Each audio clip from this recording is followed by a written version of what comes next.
ফার্স্টে হচ্ছে আমরা দেখবো হচ্ছে উড়োজাহাজের গতি নির্ণায়ক যন্ত্রের নাম কি, তাই না?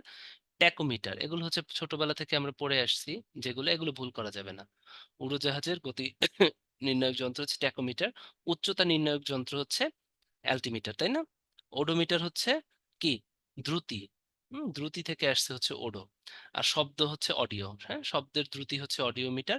আর গাড়ির দ্রুতি বা গাড়ির বেগ, ওটা হচ্ছে ওডোমিটার। আর অ্যালটিমিটার হচ্ছে উচ্চতা নির্ণয়ের যন্ত্র। আর উড়োজাহাজের গতি নির্ণায়ক ট্যাকোমিটার। জাস্ট একটু রিক্যাপিচুলেট করেন, মনে থাকবে। আইনস্টাইন নোবেল পুরস্কার পান কেন, ঠিক আছে? আইনস্টাইন নোবেল পুরস্কার পান হচ্ছে আলোর তড়িৎক্রিয়ার ব্যাখ্যা প্রদানের জন্য। আলোর তড়িৎক্রিয়ার কি করছেন দেখেন তো, ব্যাখ্যা প্রদান করছেন। এখানে কিন্তু আপনাদের একটা প্যাচ লাগে, সেটা হচ্ছে আলোর তড়িৎক্রিয়া এটা আবিষ্কার করছে কে বা দেন কে? দেন কিন্তু এটা ম্যাক্স প্ল্যাঙ্ক। প্ল্যাঙ্ক হচ্ছে আলোর তড়িৎক্রিয়াটা আবিষ্কার করেন, বা তিনি হচ্ছে এই সূত্রটা দেন। সূত্রটা কিন্তু, ঠিক আছে, আলোর তড়িৎক্রিয়া এই সূত্রটা কিন্তু দেন ম্যাক্স প্ল্যাঙ্ক। এটা একটু মনে রাখতে হবে, ঠিক আছে? বা এটা আবিষ্কার করেন হচ্ছে ম্যাক্স প্ল্যাঙ্ক। আর আইনস্টাইন হচ্ছে আলোর তড়িৎক্রিয়ার ব্যাখ্যা দেন, ব্যাখ্যা প্রদানের জন্য তিনি নোবেল পান। ঠিক আছে, এই জায়গা থেকে কিন্তু একটা প্যাচ লাগে, যে আলোর তড়িৎক্রিয়া আবিষ্কার করেন হচ্ছে মিস্টার প্ল্যাঙ্ক, ঠিক আছে, ম্যাক্স প্ল্যাঙ্ক। আর এটা ব্যাখ্যা প্রদান করেন হচ্ছে আইনস্টাইন, এই জন্য তিনি নোবেল পান। ঠিক আছে, বায়ুতে আর্দ্রতা পরিমাপক যন্ত্রের নাম, এটা আমরা সবাই জানি, আর্দ্রতা, তাই না? আর্দ্রতা যখন থাকবে সেখানে হাইগ্রো, হ্যাঁ, হাইগ্রোমিটার, একটু মনে থাকবে যেন, হাইগ্রোমিটার। ব্যারোমিটার হচ্ছে চাপ নির্ণয়ন যন্ত্র, ঠিক আছে। অ্যাভোমিটার হচ্ছে উচ্চতায় উন্নয়ন একটা মিটার। আর ভোল্ট মিটার তো আমরা সবাই জানি, যে ভোল্টেজ আমরা পরিমাপ করি। অ্যালটিমিটার অলরেডি আমরা বলে ফেলেছি, উচ্চতা পরিমাপক যন্ত্র, ঠিক আছে। নিচের কোনটা চার্লসের সূত্র? চার্লসের সূত্র টুকটাক আমরা পড়বো, যেমন বয়েলের সূত্র কোনটা, চার্লসের সূত্র কোনটা, এটা আমি জানতে হবে। চার্লসের সূত্র হচ্ছে এটা, ফার্স্টেরটা, ভি ইজ প্রপোর্শনাল টু টি, তাই না? যদি কিনা তাপমাত্রা স্থির থাকে, তাহলে হচ্ছে গিয়া কি, আয়তন, সরি, যদি চাপ স্থির থাকে তাহলে আয়তন হচ্ছে তাপমাত্রার সমানুপাতিক, তাই না? এটা আমরা জানি। পরম শূন্য তাপমাত্রা, এটা তো আমরা সবাই জানি, পরম শূন্য তাপমাত্রা কোনটা, 0 কেলভিন। হ্যাঁ, পরম শূন্য তাপমাত্রা হচ্ছে 0 কেলভিন। ওকে। কোন কঠিন পদার্থ বিশুদ্ধ নাকি অবিশুদ্ধ, এটা হচ্ছে গলনাঙ্কের মাধ্যমে, এটা মনে রাখবেন, হ্যাঁ। কোন পদার্থের ভিতরে ভেজাল আছে না নাই, এটা আমরা গলনাঙ্কের মাধ্যমে জানতে পারি, ঠিক আছে। গলনাঙ্কের মাধ্যমে কিন্তু এই ভেজাল আছে না নাই এটা জানা যায়। এটা একটু সবসময় মনে রাখবেন। তাহলে বিশুদ্ধ না অবিশুদ্ধ আমরা হচ্ছে গলনাঙ্কের মাধ্যমে জানতে পারি। পরম শূন্য তাপমাত্রাটা কিন্তু খুবই ইম্পর্টেন্ট। 0 পয়েন্ট কি, এটা কত, 0 ডিগ্রি কেলভিন, ঠিক আছে। ওকে। অথবা যদি আপনাদের সেলসিয়াসে দিতে পারে, বা হচ্ছে সেন্টিগ্রেড বা সেলসিয়াস যেটাই হোক, তখন হবে কিন্তু -273 ডিগ্রি সেলসিয়াস, তাই না? কেলভিন থেকে যদি সেলসিয়াসে যেতে হয় আমরা মাইনাস করবো, আর সেলসিয়াস থেকে কেলভিনে গেলে +273 করবো। তাহলে এটা 0 ডিগ্রি কেলভিন। 273 দেখে লাভ দিলে হবে না, এখানে কিন্তু -273 ডিগ্রি ফারেনহাইট আছে, সেলসিয়াস নাই। তাপ ইঞ্জিনের কাজ খুবই ইম্পর্টেন্ট। তাপ ইঞ্জিনের কাজ হচ্ছে তাপ শক্তিকে যান্ত্রিক শক্তিতে রূপান্তরিত করা। হ্যাঁ, তাপ ইঞ্জিন কি করবে? ইঞ্জিনের কাজ কি? যান্ত্রিক শক্তি করা, তাই না? তো তাপ ইঞ্জিন কি করবে? তাপ শক্তিকে যান্ত্রিক শক্তিতে রূপান্তরিত করবে, খুব সহজ। ইঞ্জিন কি যান্ত্রিক? যান্ত্রিকটা পরে থাকবে। ঘর্মাক্ত দেহে পাখার বাতাস আরামদায়ক কেন? এটা খুবই সহজ একটা জিনিস, সেটা হচ্ছে বাষ্পায়ন কি করে? শীতলতার সৃষ্টি করে। ঘর্মাক্ত দেহে পাখার বাতাস আরাম দেয়, ঠিক আছে। যখন আপনার ঘামেন তখন পাখার বাতাসটা গায়ে আরাম দেয়, কারণ হচ্ছে বাষ্পায়ন শীতলতা সৃষ্টি করে, মনে রাখতে হবে। ইলেকট্রিক বাল্বের ফিলামেন্ট ছোট থেকে আমরা পড়ে আসছি, এটা টাংস্টেন দ্বারা তৈরি। এরপরে এই কোশ্চেন গুলো খুব আসে, বিদ্যুৎ শক্তিকে শব্দ শক্তিতে রূপান্তরিত করা হয় কোন যন্ত্রের মাধ্যমে? বিদ্যুৎ শক্তিটাকে কিসে আমরা রূপান্তরিত করব? শব্দ শক্তিকে, তাই না? এটা হচ্ছে লাউড স্পিকার। উত্তর কি হবে? এটা কিন্তু লাউড স্পিকার হবে। এখান থেকে একটু আমি আপনাদের বেসিকটা একটু বুঝাই, তাহলে আপনাদের আর ভুল হবে না। লাউড স্পিকার জিনিসটা কি? আপনি মুখের কাছে যে জিনিসটা নিয়ে গান গান, হ্যাঁ, যে জিনিসটা নিয়ে মুখের কাছে গান গান, মনে করেন এটা হচ্ছে সেই মুখের কাছে গান গাচ্ছেন এটা নিয়ে, এরকম একটা জিনিস নিয়ে গান গান না, এটার নাম হচ্ছে মাইক্রোফোন।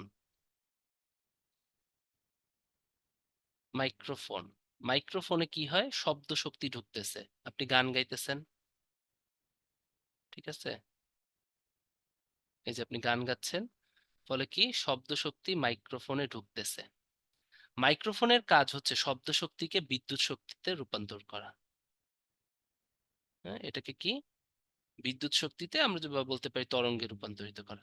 এখন এই বিদ্যুৎ শক্তিটা কিন্তু মাইক্রোফোনের মধ্য দিয়ে তার দিয়ে প্রবাহিত হচ্ছে। প্রবাহিত হওয়ার পরে দেখেন তো, অবশ্যই দেখেন না, আপনি যেখানে গান গান লাউড স্পিকার দেওয়া থাকে না, যেগুলোকে আপনার সাউন্ড বক্স বলেন, এগুলোকে সাউন্ড বক্স না বলে এগুলোকে লাউড স্পিকার বলা যায় বড় বড়, তাই না? এই লাউড স্পিকারের কাজ হচ্ছে দেখেন এই বিদ্যুৎ শক্তিটা নিচ্ছে, নিয়ে সাউন্ডটা বের হয়ে যাচ্ছে, ফলে আমরা গানটা শুনতে পাচ্ছি।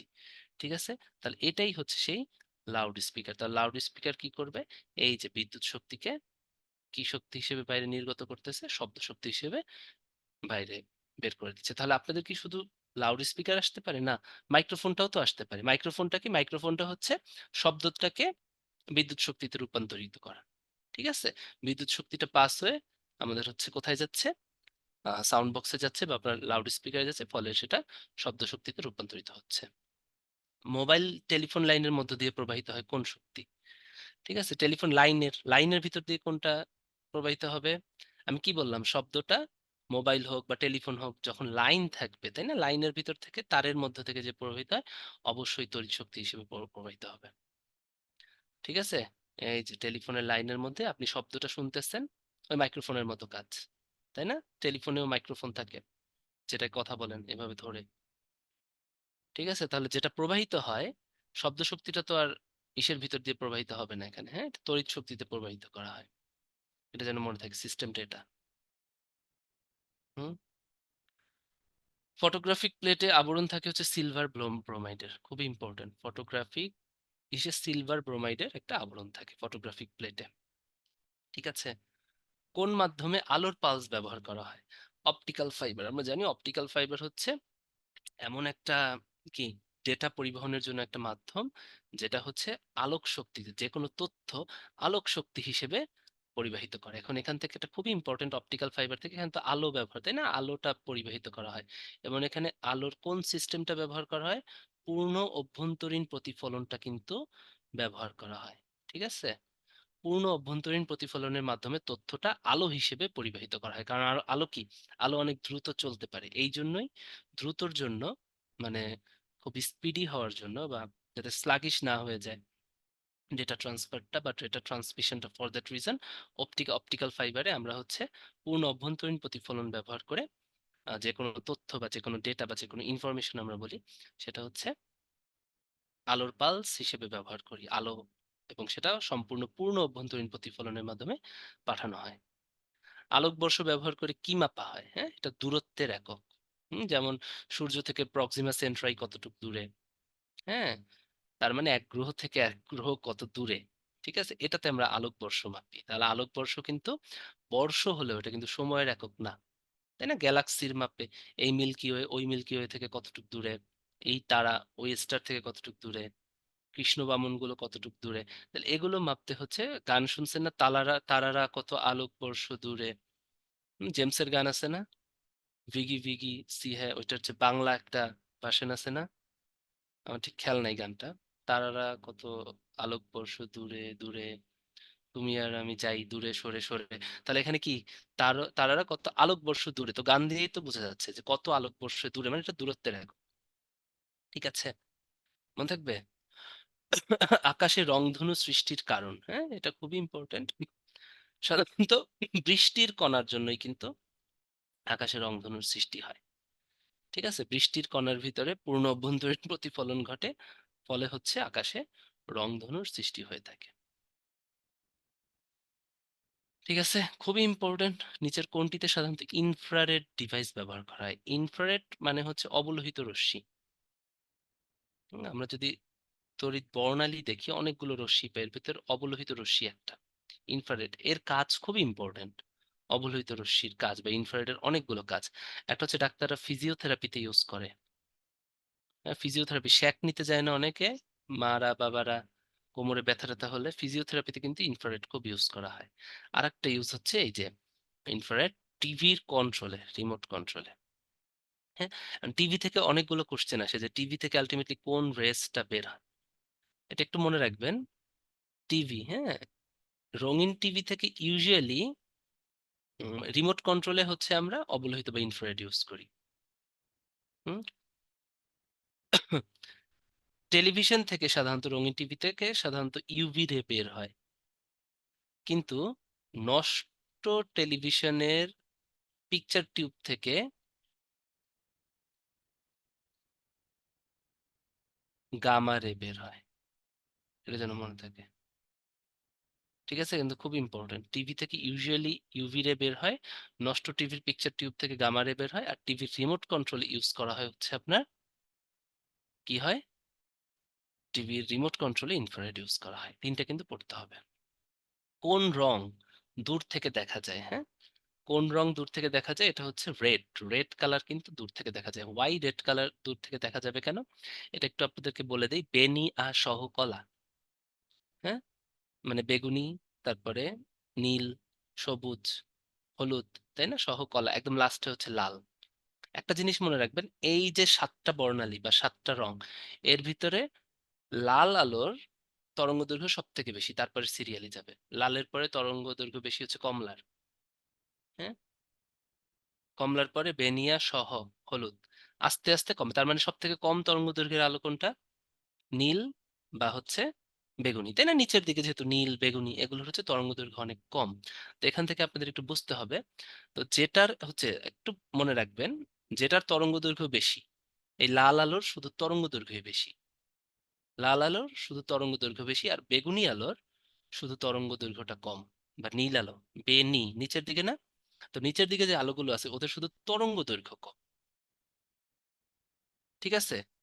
আর লাল আলোর শুধু তরঙ্গ দৈর্ঘ্য বেশি। এখন আসেন, তরঙ্গ দৈর্ঘ্য ছাড়া আর যা কিছু আছে, বিচ্ছুরণ, বিক্ষেপণ, এভরিথিং লাল আলোর কম। আর ছোট যে তরঙ্গ দৈর্ঘ্যের আলোগুলো, যেমন বেগুনি বা নীল, এদের বেশি। এটা একটু মনে রাখেন, তাহলে অনেকগুলো অবজেক্টিভ পারবেন। তাহলে লাল আলোর যেহেতু তরঙ্গ দৈর্ঘ্য বেশি, এটা তো বড়, এটা তো দূর থেকে বেশি দেখাই যাবে। আর কি বললাম, যেটার তরঙ্গ দৈর্ঘ্য কম, সূত্র অনুযায়ী সেটার বিক্ষেপণ বা বিচ্ছুরণ, মানে যেটার তরঙ্গ দৈর্ঘ্য কম সেটার বিচ্ছুরণ বিক্ষেপণ বেশি। তাহলে নীল আলো বা বেগুনি আলো, এগুলোর তরঙ্গ দৈর্ঘ্য কম, ওদের বিচ্ছুরণ বা বিক্ষেপণ বেশি। তো জিনিসটা বিক্ষিপ্ত হয়ে যায়, ওটা হালকা হয়ে যায় না, দেখা যায় না। কিন্তু লাল আলোর যেহেতু তরঙ্গ দৈর্ঘ্য বেশি, ওটার কি হবে, বিক্ষেপণ বা বিচ্ছুরণ কম হবে। ফলে কি হবে, লাল আলোটা ঘনীভূত থাকবে, ছড়িয়ে যাবে না। ফর দ্যাট রিজন বেশি দূরে দেখা যায়। এটা মনে রাখবেন, রেড আলোর দৈর্ঘ্য বেশি, কিন্তু বাকি সব কম। বাকি সব কম, ওই বিচ্ছুরণ বিক্ষেপণ বললে বুঝবেন না, ওটা মানে হচ্ছে ছড়ায় কম। বাকি সব কম মানে ছড়ায় কম। আর বাকি যেগুলো আছে, নীল বা একদম নিচে আছে বেগুনি, তাই না, এগুলোর কি তরঙ্গ দৈর্ঘ্য হচ্ছে কম, আর বাকি সব বেশি। বাকি সব বেশি তার মানে কি, বিচ্ছুরণ বেশি বা বিক্ষেপণ বেশি, মানে ছড়ায় বেশি। তার মানে যেটার দৈর্ঘ্য কম তার বাকি সব কিন্তু বেশি, এটা যেন মনে থাকে। বেগ ঠেক থেকে শুরু করে সব বেশি। সেই জন্য দূর থেকে দেখা যায় বিপদ সংকেতে আমরা লাল আলো ইউজ করি।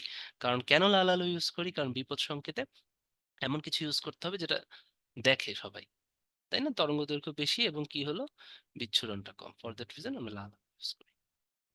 সিনেমা স্কোপ প্রজেক্টরে সাধারণত আমরা অবতল লেন্স ব্যবহার করি, এটা মুখস্থর একটু জিনিস। অবতল লেন্স একটু মনে রাখবেন, যে উত্তল লেন্স আর অবতল লেন্সের ব্যবহারগুলো পড়বো। সিনেমা স্কোপ প্রজেক্টরে আমরা অবতল লেন্স ব্যবহার করি, এটা তো পরীক্ষায় আসতে পারে, ঠিক আছে? টেলিভিশনে, হ্যাঁ, যে ধরনের তরঙ্গ ব্যবহার করা হয়, ঠিক আছে, এটা কিন্তু খুব ইম্পর্টেন্ট একটা কোশ্চেন। টেলিভিশনে যে ধরনের তরঙ্গ ব্যবহার করা হয়, এবারে আসেন, এখানেও একটা প্যাচ আছে। টিভি রিমোট কন্ট্রোলে ইনফ্রারেড, উল্টাপাল্টা টিভি থেকে যে টিভির স্ক্রিন থেকে যে রশ্মি নিঃসৃত হয় সেটা হচ্ছে ইউভি রে। আর নষ্ট টেলিভিশন থেকে গামা রে। কিন্তু টেলিভিশন চালাইতে, তাই না, সিগন্যাল পাঠাইতে সাধারণত রেডিও ওয়েভ ব্যবহার করা হয়, এটা যেন মনে থাকে।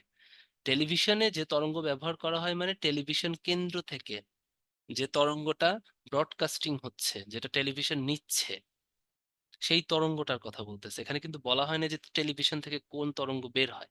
যদি বলে কোন তরঙ্গ বের হয়, তখন বুঝতে হবে যে সেটা মানে টেলিভিশন স্ক্রিন থেকে, ঠিক আছে, বা মনিটর মানে কি বলবো, টিভি স্ক্রিন থেকে বের হয় হচ্ছে নষ্টটা থেকে গামা আর নইলে ইউভি। আর টেলিভিশন চালাইতে আমরা কিন্তু রেডিও ওয়েভ ইউজ করি। শূন্য মাধ্যমে শব্দের বেগ শূন্য, কোন মাধ্যমে শব্দের গতি সব থেকে কম, তাই না? এখানে কোনটায় গতি সব থেকে কম কোনটায় হবে? ঠিক আছে, কোন মাধ্যমে গতি সব থেকে কম, এখানে এখন কাহিনী আছে। শূন্য মাধ্যমে তো আপনার শব্দের গতি নাই, কম। শূন্য শূন্য এখানে সব থেকে কম না, তো শূন্য। কিন্তু অনেক জায়গায় আমি দেখছি যে অনেক বইতে বা গাইডে এটা হচ্ছে বায়বীয় পদার্থ দেয়া। ঠিক আছে, কঠিন পদার্থে শব্দের গতি সব থেকে বেশি, তারপরে তরল। সেই জন্য দেখবেন যে ট্রেনের লাইনে যদি কান পাতেন, অনেক দূর থেকে ট্রেন আসতেছে শোনা যায়, কিন্তু আপনি বাতাসে কিন্তু শুনতে পারবেন না। তার মানে কঠিনে শব্দ সব থেকে দ্রুত গতিতে চলে, তারপরে তরলে, তারপরে বায়ুবাহিতে, এবং শূন্যতে শূন্য। তো এখানে বলছে কোন মাধ্যমে শব্দের গতি সব থেকে কম, তো সব থেকে কম যেহেতু শূন্য, তাই শূন্য। আমি মনে করি এটা শূন্য, তাই এটা দাগানো উচিত। কিন্তু অনেক গাইডে আমি বায়বীয় দেখেছি, কারণ বায়বীয়তে হচ্ছে সব থেকে কম এই তিনটার ভিতরে, কিন্তু তার থেকে কমটা তো এখানে দেয়া হয়েছে। তা আমার লজিক্যালি এটা হচ্ছে শূন্যতায়, কিন্তু অনেক গাইডে আমি এটা বায়বীয় পদার্থ দেখছি। ঠিক আছে, এখন এটা আসলে মানে কি বলবো, ফিফটি ফিফটি করে আনসার দিতে হবে, যে যিনি কোশ্চেন করছেন তিনি শূন্যটা দাগাবে, শূন্যতায় দাগাবে, না হচ্ছে আপনার বায়বীয়তে দাগাবে। বুঝতে পারছেন? ওকে। আমাদের মস্তিষ্কে শব্দের স্থায়িত্বকাল 0.01 সেকেন্ড। এই ধরনের মানে কি বলবো কন্ট্রোভার্সিয়াল কোশ্চেন এখন আর আসে না। আদর্শ ভোল্টেজ উৎসের অভ্যন্তরীণ রোধ শূন্য, তাই না? অভ্যন্তরীণ রোধ আমরা জানি স্মল আর দিয়ে প্রকাশ করে। আদর্শ ভোল্টেজ উৎস মানে একটা ব্যাটারি, বা মানে ভোল্টেজ উৎস মানে কি একটা তড়িৎ উৎস, তাই না? ভোল্টেজ উৎস বা তড়িৎ উৎস যাই হোক, ওটার অভ্যন্তরীণ রোধ শূন্য হতে হবে। যদি অভ্যন্তরীণ রোধ শূন্য হয়, তাহলে কি হবে, আদর্শ ভোল্টেজ ওখান থেকে ইজিলি বিদ্যুৎটা পাস করতে পারবে, তাই না? নইলে মধ্যে যদি রোধ থেকে যায়, ব্যাটারির মধ্যে বা উৎসের রোধ থেকে গেলে তো সেখানে বিদ্যুৎটা ব্যাটারির মধ্যেই আপনার হচ্ছে গিয়া কিছুটা মানে কি বলবো নষ্ট হয়ে যাবে, ইউজড হয়ে যাবে। ঠিক আছে, তাহলে ওই একই কথা, ভোল্টেজ উৎসের অভ্যন্তরীণ রোধ শূন্য, একটি আদর্শ তড়িৎ উৎসের অভ্যন্তরীণ রোধ শূন্য। এগুলো অঙ্ক। 100 ওয়াটের বৈদ্যুতিক বাল্ব 1 ঘন্টা ধরে চললে কত শক্তি ব্যয় হবে, তাই না? তো আমরা সবাই জানি ক্ষমতা সমান কি, কাজ বাই সময়, তাই না? ক্ষমতা সমান তো কাজ বাই সময়। একক সময় যে পরিমাণ কাজ করা হয় তাকেই হচ্ছে ক্ষমতা বলা হয়, তাই না? এটা আমরা জানি। তাহলে এখানে ক্ষমতা দেয়া আছে 100 ওয়াট, তাই না? আমাদের কি বলছে, 1 ঘন্টা ধরে চললে কত শক্তি ব্যয় হবে। তার মানে কাজ, কাজ মানে হচ্ছে শক্তি, আর সময়টা কত, এখানে 1 ঘন্টা, 1 আওয়ার, কত শক্তি ব্যয় হবে। তো 100 ওয়াট মানে কি, 100 ওয়াট মানে 100 জুল পার সেকেন্ড। তার মানে আওয়ারকে আমাদের কিসে নিতে হবে, সেকেন্ডে নিয়ে যেতে হবে। তাহলে কি কত হবে, 1 × 60 × 60, তাহলে কত হলো উত্তর, 6 × 6 = 36, 1 2 3 4। ঠিক আছে, 3,60,000 জুল। ঠিক আছে, হ্যাঁ, মনে থাকে যেন। এই অঙ্কগুলো কিন্তু আসে কিছু কিছু অঙ্ক। ঠিক আছে, 1 আওয়ার সমান হচ্ছে আমাদের জাস্ট সেকেন্ডে নিয়ে গেলাম, কাজ বের করব তাই। হ্যাঁ, বুঝতে পারছেন? এই তো। হ্যাঁ, W = PT, ওই ফর্মুলা, বা P = W/D, একই কথা। হ্যাঁ, P = W/B, কাজ বাই সময়। হ্যাঁ, ওই যে উনি যেটা বলছে, W = PT, ওই সূত্রে। হ্যাঁ, তো আমি হচ্ছে গিয়া পি সমান কাজ, পি সমান ক্ষমতা ধরছি, আর কাজ হচ্ছে গিয়া সময় বাই হচ্ছে W = PT, ওই একই সূত্র আর কি। আপনি যদি মনে রাখতে পারেন যে ক্ষমতা কাজ বাই সময়, এভাবে মনে রাখলে ইজি হয়। আরেকটা হচ্ছে 60 ওয়াট 220 ভোল্ট লেখা আছে, বাল্বটির রোধ কত? হ্যাঁ, একটা মানে কি, এটার ভোল্ট হচ্ছে 220 ভোল্ট, আর এটা হচ্ছে 60 ওয়াট, তাই না? বাল্বটির রোধ কত ওহম, তো এটাও একটা সূত্র, তাই না? আমরা সবাই জানি যে P = VI। হ্যাঁ, P = IV বলতে পারি। পি হচ্ছে ক্ষমতা, ভি হচ্ছে ভোল্টেজ, তো ভোল্টেজ কত দেয়া আছে, 220, আই হচ্ছে তড়িৎ প্রবাহ। তাহলে ক্ষমতা কত দেয়া আছে, ক্ষমতা আছে হচ্ছে 60 ওয়াট বাই 220, 220 আই। তা 60 ভাগ 220 কত, করে ফেলবেন। ঠিক আছে, আমি একটু করতেছি, দাঁড়ান। 60/220 কত হয় দেখি। 60/220, হ্যাঁ, 0.27, আই সমান 0.27, dot dot dot dot dot, এটা। ঠিক আছে, এখন বলছে বালতির রোধ সমান কত। তো আমরা সবাই জানি ভি ইকুয়ালস টু আই আর। তাহলে আর সমান কি? V by I. ভি কত দেওয়া আছে? 220। হ্যাঁ, আই পেয়ে গেলাম 0.27, তাহলে 220 ভাগ 0.27. ঠিক আছে, উত্তর কত হইলো? 806.67। ঠিক আছে, হাতে করতে হবে কিন্তু, ক্যালকুলেটর ইউজের সময় পাবেন না, তখন করতে হবে। এবং এটা মিলছে কিন্তু, এই আমি 40তম বিসিএস এর আমি যখন দিয়েছি অঙ্কটা কিন্তু পারছিলাম হাতে। আপনার যদি বেসিক কনসেপ্ট ক্লিয়ার থাকে, এগুলো করা কিন্তু কোনো ব্যাপার না, খালি একটু ভাগটা করতে টাইম লাগে আর কি। হ্যাঁ, এটা করার পর এটা 0 0 কেটে দিবেন, 6/3/11 এটা করে দিবেন। ঠিক আছে, তারপর এদিকে খুবই ইজি, এটা যখন করবেন, এই যে এটার ভাগ করা লাগবে না, এই 3/11 যেটা হবে না, আই সমান 3/11, তাহলে ভি সমান 220। 3/11, নিচে 3/11 মানে উপরে 11 চলে যাবে, নিচে 3 চলে আসবে। এরপরে ভাগটা করে ফেলবেন, তাহলে ভাগটা করে আসলে কিন্তু উত্তরটা চলে আসবে। হাতে ভাগ করতে যতক্ষণ সময় লাগে আর কি। ঠিক আছে, যে যন্ত্রের সাহায্যে যান্ত্রিক শক্তিকে বিদ্যুৎ শক্তিতে রূপান্তরিত করা হয় তাকে কি বলা হয়? হ্যাঁ, তার মানে কি, বিদ্যুৎ উৎপন্ন করবেন যান্ত্রিক শক্তি দ্বারা। এই জিনিসটা কি বলেন তো? এই জিনিসটা হচ্ছে জেনারেটর। দেখেন না, যখন কারেন্ট চলে যায় তখন জেনারেটর ছাড়ে, তখন খটখট খটখট খটখট শব্দ হয়, তখন তো কারেন্ট থাকে না, তাহলে ওটা তো কারেন্টের সাহায্যে চলতেছে না, তখন ওটা কিন্তু নর্মালি চলতে থাকে, তাই না? তাহলে যান্ত্রিক শক্তি ওটা খটখট খটখট আওয়াজ করে আপনার কিন্তু কারেন্ট বা লোড দিয়ে দিচ্ছে, তাই না? তাহলে যে যন্ত্রের সাথে যান্ত্রিক শক্তিকে বিদ্যুৎ শক্তিতে কি, এটাকে বলা হয় জেনারেটর।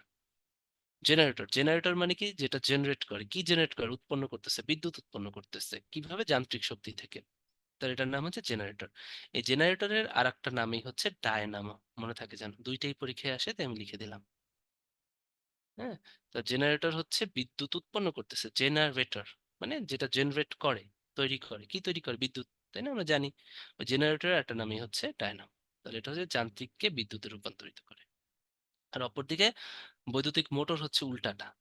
দেখেন, কারেন্ট আসলে অনেক সময় বলে না, যাদের নিজেদের বাসা বাড়িতে, এই যাতো বাবু বা এতো যাতো, মোটরটা অন করে আয়, তখন আমরা কি করি? কারেন্ট আসলে পরে ঠাস করে মোটরটা চালাই দেই, ফলে কি হয়? বিদ্যুৎ নিচ থেকে পানি উপরে নিয়ে যাচ্ছে, তার মানে কি, এখানে গতিশক্তি সৃষ্টি হচ্ছে, নিচ থেকে পানি নিয়ে উপরের ট্যাঙ্কিতে নিয়ে যাচ্ছে। তাহলে ফর দ্যাট এটা কি? এটা হচ্ছে মোটরের কাজ। তার মোটরটা করবে হচ্ছে উল্টাটা, এটা হচ্ছে বিদ্যুৎকে, বিদ্যুৎ শক্তি কি করবে? যান্ত্রিক শক্তিতে রূপান্তরিত হবে, ওই যে পানি নিচ থেকে উপরে চলে গেল। ঠিক আছে,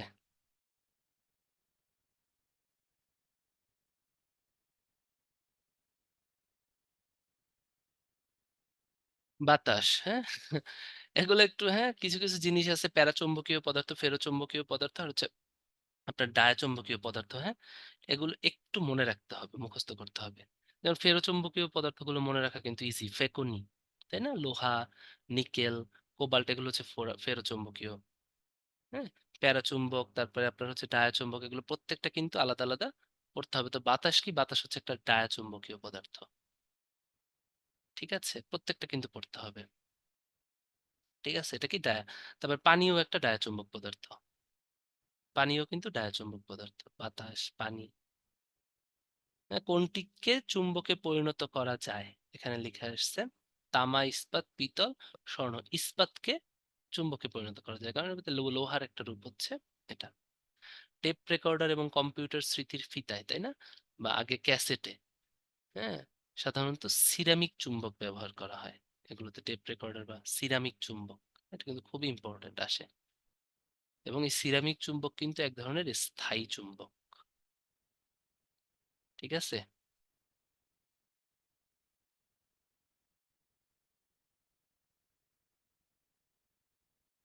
কেপলার, কেপলার 452 পৃথিবীর মতো একটি গ্রহ, এটা আমি পারি নাই, এগুলো রিসেন্ট।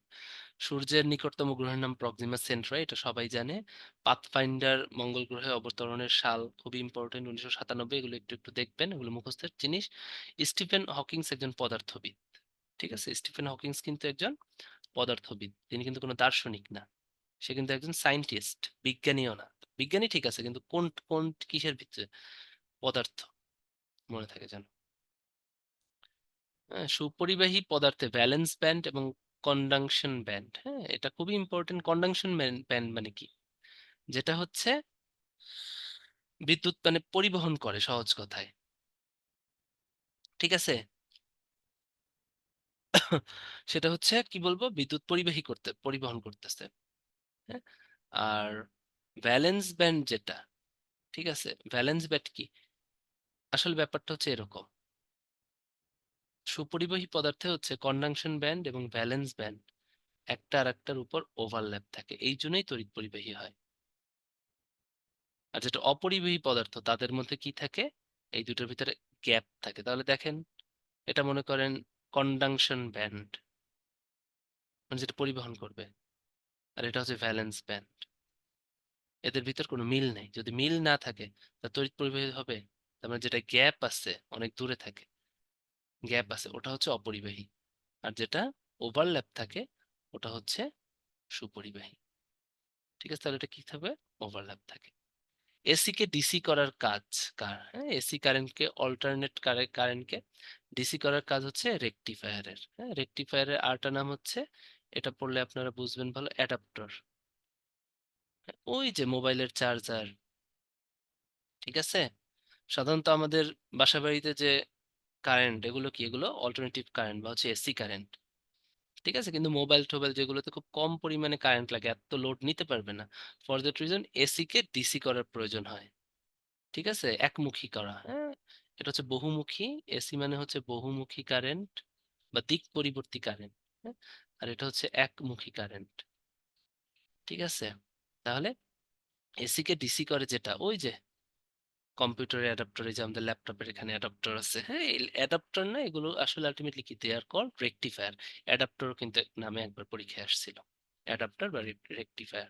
এরা হচ্ছে দিক পরিবর্তী কারেন্টকে, এসি মানে হচ্ছে দিক পরিবর্তী কারেন্ট, হ্যাঁ, আর ডিসি হচ্ছে একমুখী কারেন্ট। ওকে, আর্সেনিকের পারমাণবিক সংখ্যা একটু মুখস্থ করতে হবে, 33। হুম, এই ধরনের অঙ্কগুলো খুব সহজ। এই আইসোটোপটার নিউট্রন সংখ্যা কত? ঠিক আছে, এই অঙ্কগুলা খুব পরিবার প্রতিবার আসে, এগুলো কিছুই না। আমরা জানি উপরে সাধারণত, নিচে যেটা থাকে, এটা পারমাণবিক সংখ্যা, তাই না, দেওয়া থাকে। এগুলো পারমাণবিক সংখ্যা, ক্লোরিনের পারমাণবিক সংখ্যা বা হচ্ছে প্রোটন সংখ্যা। পারমাণবিক সংখ্যা মানে প্রোটন সংখ্যা কত? 17। অক্সিজেনের প্রোটন সংখ্যা, পারমাণবিক সংখ্যা 8। আর উপরে দেওয়া থাকে হচ্ছে নিউট্রন, ভর সংখ্যা। ভর সংখ্যা মানে হচ্ছে নিউট্রন আর প্রোটন সংখ্যার যোগফল, তাই না? উপরে যেটা দেওয়া থাকে এগুলো কি? এগুলো হচ্ছে ভর সংখ্যা। হ্যাঁ, অনেক আগে যারা পড়ে আসছেন তাদের জন্য।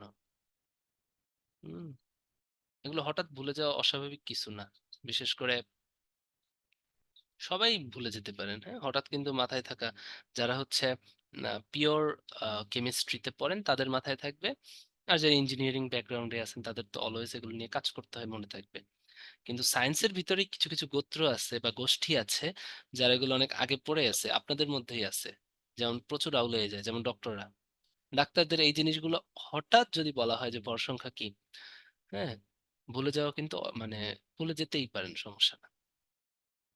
বায়োলজিক্যাল অনুষদ ভার্সিটির যেগুলো আছে, হঠাৎ ভুলে যেতে পারেন, হয়তো বা ফার্মেসি, বায়োকেমিস্ট্রি, হ্যাঁ তারা এগুলো নিয়ে একটু নাড়াচাড়া করে, তাদের মনে থাকতে পারে। বাট মাইক্রোবায়োলজি আপনারা হঠাৎ ভুলে যেতেই পারেন, খুব স্বাভাবিক। ঠিক আছে, তারপরে ফিশারিজ ভুলে যেতেই পারেন, স্বাভাবিক। কৃষি যারা আছে, ভুলে যাওয়াটা অস্বাভাবিক কিছু না, বা কৃষিদের মনে থাকার কথা, কারণ কৃষি যারা আছে তারা তো অনেক কিছু নিয়ে কাজ করে, হ্যাঁ জেনেটিক ইঞ্জিনিয়ারিং নিয়ে কাজ করে, তো তারা হয়তো পারবেন। হঠাৎ কিন্তু ভুলে যাওয়া কোনো অস্বাভাবিকতার কিছু না। আর যারা নন সায়েন্স ব্যাকগ্রাউন্ড তাদের জন্য বলতেছে, এই অঙ্কগুলো আসলে স্কিপ করার কিছু নাই, খুবই সহজ। হ্যাঁ, নিউট্রন সংখ্যা, ভর সংখ্যা হচ্ছে প্রোটন সংখ্যা আর নিউট্রন সংখ্যার যোগফল। আর নিচে যেটা দেওয়া থাকে এটা হচ্ছে প্রোটন সংখ্যা বা পারমাণবিক সংখ্যা। তো নিউট্রন সংখ্যা যে দুইটা দেওয়া থাকবে বড়টা থেকে ছোটটা বিয়োগ দিয়ে দিবেন, যেটা হবে ওইটাই। তাহলে কি 17 - 8 9, এখানে 35 - 17 কত? 18। ঠিক আছে।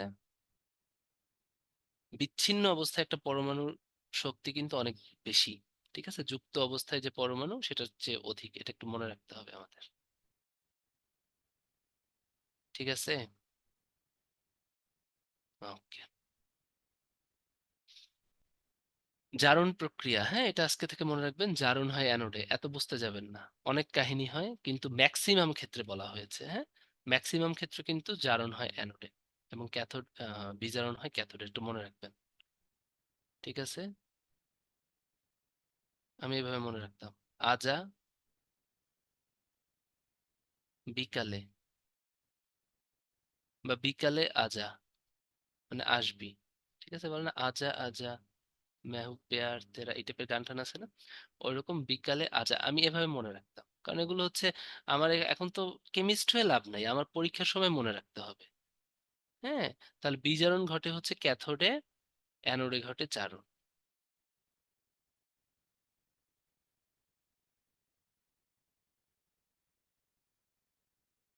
ঠিক আছে। তাহলে অ্যানোডে কোন বিক্রিয়া সম্পন্ন হয়? বলে দিলাম জারণ। আপনাদের কিন্তু ক্যাথোডটা আসতে পারে। কোনটি জারক পদার্থ নয়? আজকে থেকে এটা খুব সহজভাবে মনে রাখবেন। বিজারক পদার্থগুলো সাধারণত ধনাত্মক হয়, হ্যাঁ বিজারক পদার্থগুলো সাধারণত ধনাত্মক, হাইড্রোজেন একটা ধনাত্মক আয়ন। আর জারক পদার্থগুলো অলওয়েজ কি হয়, ঋণাত্মক হয়। তাহলে অক্সিজেন কি দেখেন যদি আয়ন করেন এটা। ঠিক আছে, এটা একটু মনে রাখবেন। এগুলো আসলে সায়েন্সদের জন্য এই জিনিসগুলো একটু ইজি মনে রাখা। ঠিক আছে, তো জারক পদার্থগুলো সাধারণত ধনাত্মক হয়। তো অক্সিজেন, ক্লোরিন, ব্রোমিন এগুলো তো আমরা সবাই জানি এগুলো ঋণাত্মক আয়ন। জারণ মানে ছাড়ন, হ্যাঁ এটা ছোটবেলা থেকে পড়ছে না, জারণ মানে ছাড়ন, মানে ইলেকট্রন হচ্ছে ত্যাগ করে। ঠিক আছে, তার মানে এটার মানে কি, জারণ মানে হচ্ছে ইলেকট্রন বর্জন, সহজ কথায়। এগুলো আসলে খুব মানে হচ্ছে আজাইরা, কেলাসের গঠন রূপ, পৃষ্ঠতল কেন্দ্রিক ঘনাকৃতির কয়েকটা থাকবে এরকম কিছু আজাইরা কোশ্চেন, এগুলো মনে থাকে। হ্যাঁ, সোডিয়াম ক্লোরাইডের কিন্তু আমরা মোটামুটি জানি পৃষ্ঠতল কেন্দ্রিক ঘনাকৃতি। সাবানের আয়নিক গ্রুপ খুবই ইম্পর্টেন্ট, আমরা জানি সাবান হচ্ছে কার্বক্সিলিক অ্যাসিডের লবণ।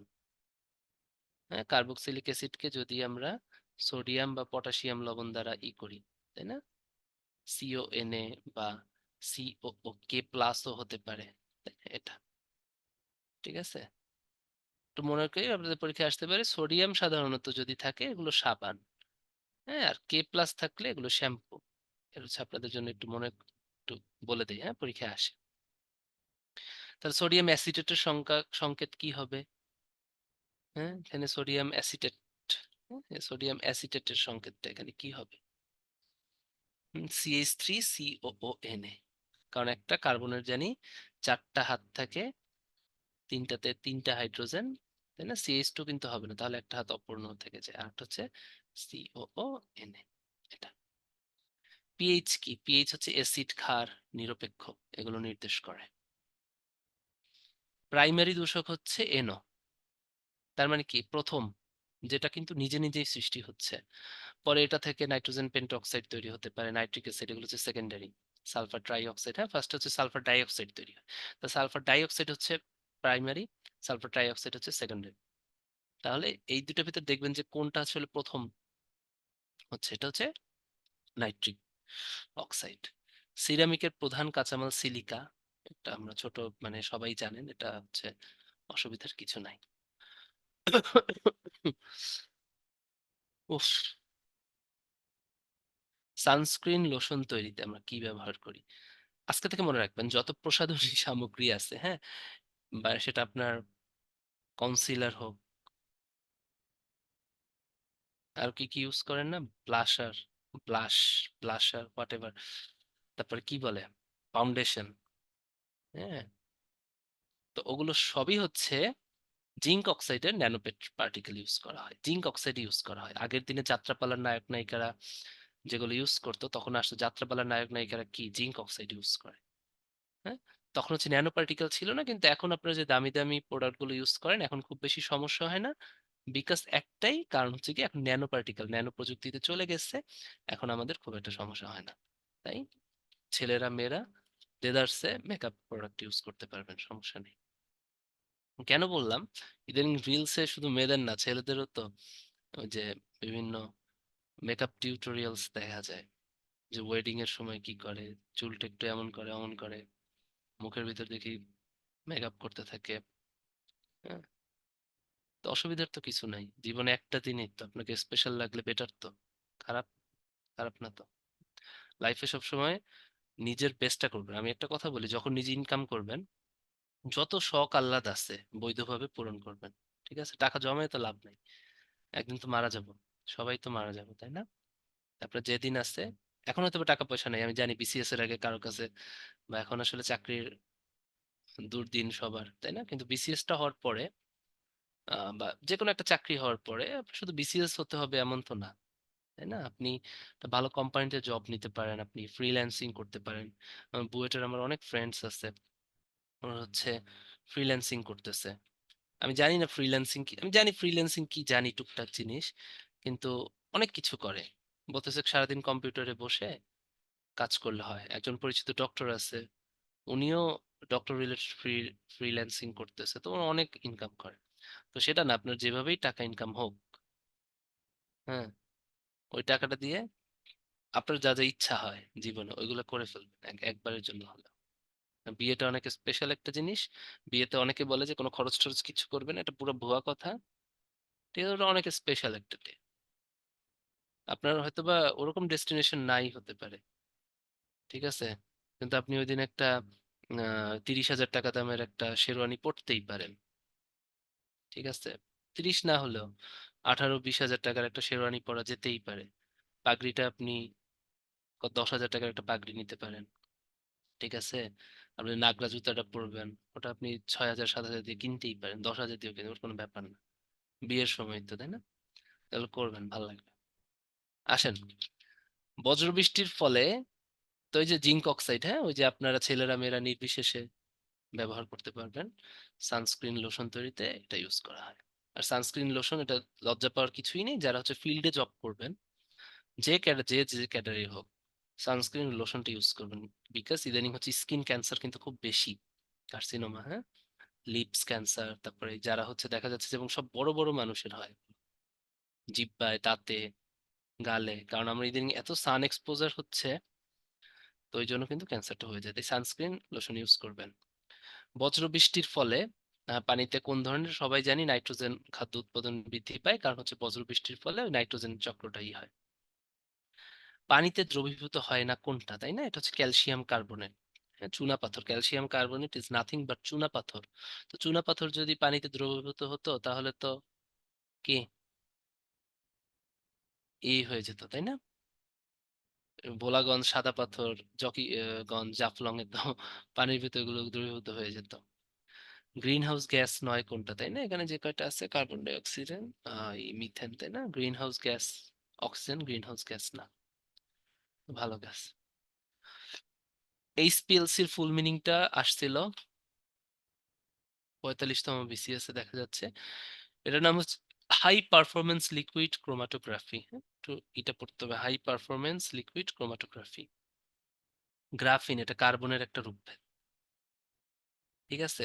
কাঁদুনে গ্যাস হচ্ছে ক্লোরোপিক্রিন, এগুলো জানেন। ড্রাই আইস তৈরিতে ব্যবহার করা হয় কার্বন ডাই অক্সাইড, তাই না? কার্বন ডাই অক্সাইড করেই আমরা ড্রাই আইস তৈরি করি। অণুজীব বিজ্ঞানের জনক, ঠিক আছে, খুবই important, Antony van Leeuwen hook. আর রবার্ট হুক হচ্ছে কোষ বিদ্যার জনক, এটা একটু মনে রাখবেন, হ্যাঁ।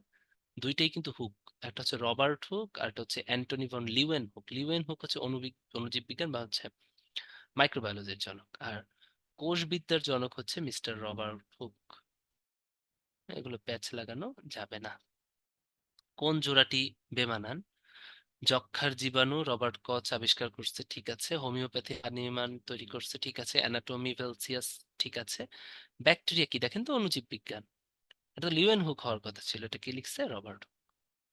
বাণিজ্যিকভাবে মৌমাছি পালনকে বলা হয় এপিকালচার। এখন একটু আসেন, এই যে পালন কথাটা থাকলেই কালচার থাকবে, আর এপি মধু খাইছেন না, তাহলে ও থেকে এপিকালচার। সেরিকালচার হচ্ছে রেশম চাষ, পিসিকালচার হচ্ছে মৎস্য চাষ। এখন আসেন, এখান থেকে একটু প্যাচ লাগে আপনাদের। যদি আসে মৎস্যবিদ্যা, এটা কিন্তু ফিশারিজ। আর মৎস্য পালন বিসি কালচার, কারণ পালন আছে। ঠিক আছে, এইগুলো যেন মনে থাকে, এগুলো ভুল করা যাবে না। আরেকটা আসে, আপনারা ভুল করেন, পাখিবিদ্যা, অর্নিথোলজি। হ্যাঁ, অর্নিথোলজি। এরপর হচ্ছে পাখি পালন বা পাখি চাষ, এভি কালচার। পালন বা চাষ আসছে। কালচার মানে কি? লালন করা। লালন করা মানে কি? পালন করা, হ্যাঁ, তৈরি করা আর কি। বলেন যে নিজেদের ভিতরে কালচার করো, জিনিসটা কালচার করো। বা যারা এখানে মাইক্রোবায়োলজির আছেন বা ডাক্তার আছেন, তাই না, যারাই আছেন, কালচার করতে পাঠান না? পাঠান তো। কালচার করা মানে কি? জিনিস বাড়ানো। কোনো কিছু বাড়ানো মানে হচ্ছে কালচার করা। ঠিক আছে, কালচার যখন ভার্ব হিসেবে ইউজ করা হয়, কালচার মিন্স মাল্টিপ্লিকেশন। ঠিক আছে, চাষ করা। হুম। প্রাণী জগতের উৎপত্তি ও বংশ সম্বন্ধীয় বিজ্ঞানকে বলা হয় হচ্ছে ইভলিউশন। ঠিক আছে, এটা যেন মনে থাকে।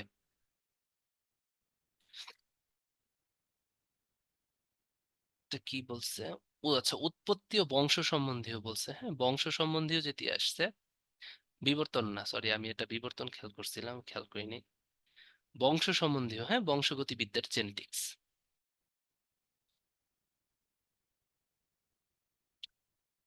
এইটা একটু বলেন তো কি হবে, মানুষের দেহকোষে ক্রোমোজোম সংখ্যা কয়টা? আমি আপনাদের কাছ থেকে আনসার চাচ্ছি।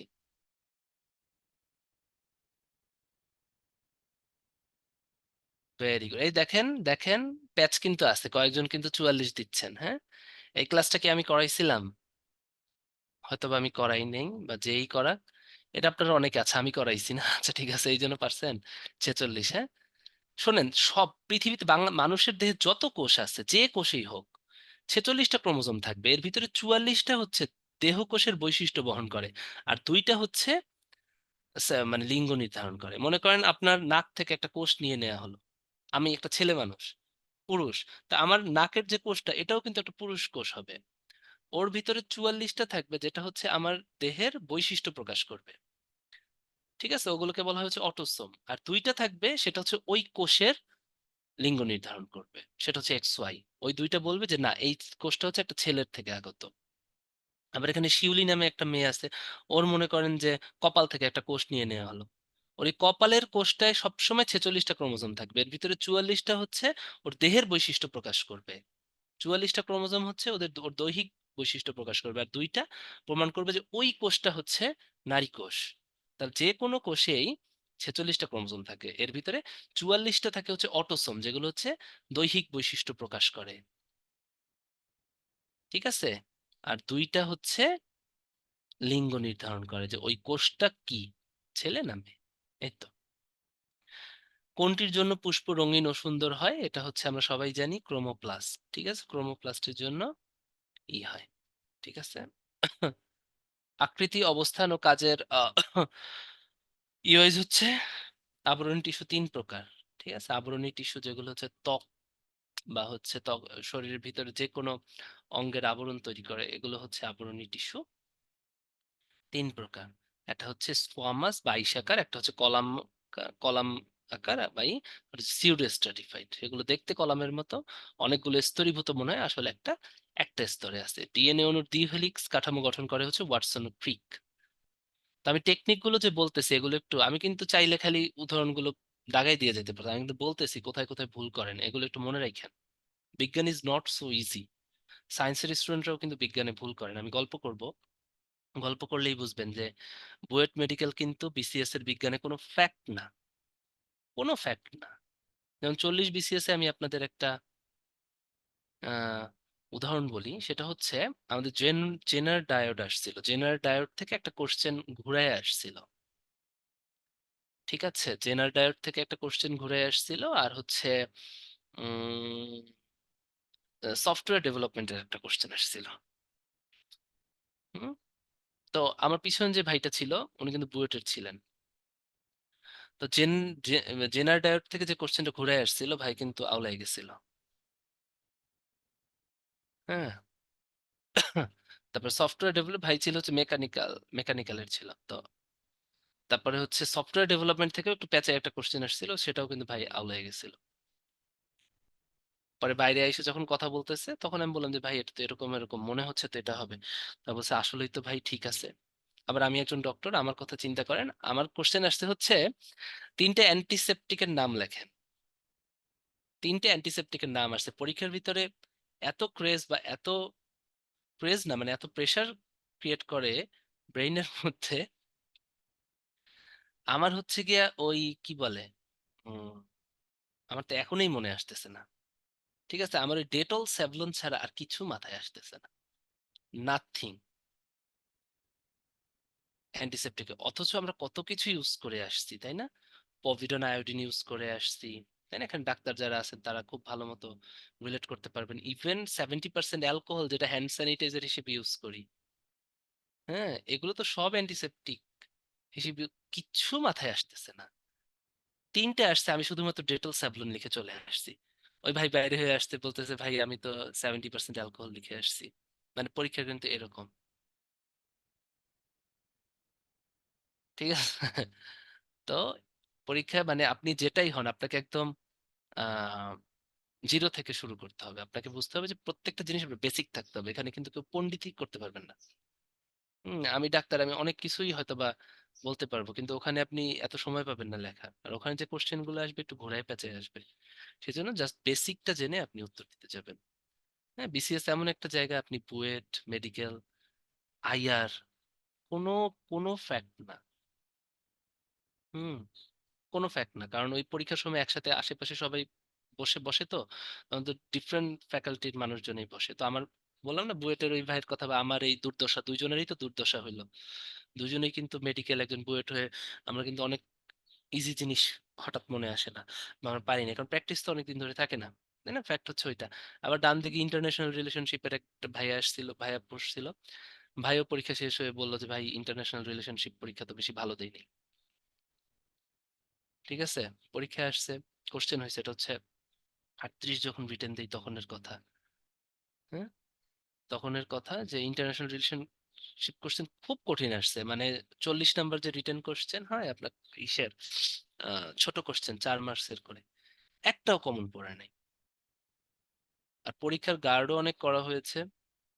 ঢাকায় কিন্তু পরীক্ষার গার্ড খুব করা হয়, এটা মনে রাখবেন, ঢাকায় প্রচন্ড কড়া গার্ড হয়। খাতাতে নিয়ে ঠেয়ে যায়, তাই খুব বেশি দেখা দেখি করা যায় না। যেগুলো পেপার পত্রিকায় আসে এগুলো ভুয়া কথা, আমরা নিজেরা তো পরীক্ষা দিছি, ওইভাবে দেখা দেখি করা যায় না। একদম খাতাটা নিয়ে গেলে তো আপনার লাইফ শেষ। ইভেন আপনারা জানি না, আপনি দেখেন 1900 কত, 1900 না তো 2018, 19, 20-এ পিএসসির ওই, দেখেন একদম গেজেট করে পরীক্ষা, মানে সে আর সামনে 3-4টা বিসিএস দিতে পারবে না, এভাবে কিন্তু তাদের বিসিএস বাতিল বলে ঘোষণা হয়েছে। এত কড়া গার্ড দেয়। তারপরেও কিছু কিছু মানুষ আছে উল্টাপাল্টা ছড়ায়, যে পরীক্ষার সময় নাকি হেন করে তেন করে। এটা হচ্ছে যারা মানে হচ্ছে চান্স টান্স না পায়, এটা দেখবেন, এটা হচ্ছে স্বাভাবিক। তখন হচ্ছে কি এই ধরনের প্রপাগান্ডা ছড়ায় আর কি। হ্যাঁ, এগুলোতে যাবেন না, নিজেরা একদম প্রিপেয়ার্ড হবেন। এত সহজ না বিসিএস, খুব কড়া গার্ড দেয়। ম্যাজিস্ট্রেট আসে, ম্যাজিস্ট্রেট এসে সে বিশেষ করে ম্যাথস, ইংলিশ, ইভেন ওদের ওরা জানে যেদিন কোশ্চেন কঠিন হয় ওই দিনই করা গার্ডটা দিয়ে দেয়। বুঝছেন? তাই আপনার প্রিপারেশন খুব পারফেক্ট প্রিপারেশন নিয়ে যাবে। ঠিক আছে, তো ফ্যাক্ট হচ্ছে এইটা, এভাবে পড়বেন। তো একটু গল্প করলাম, কিছু না।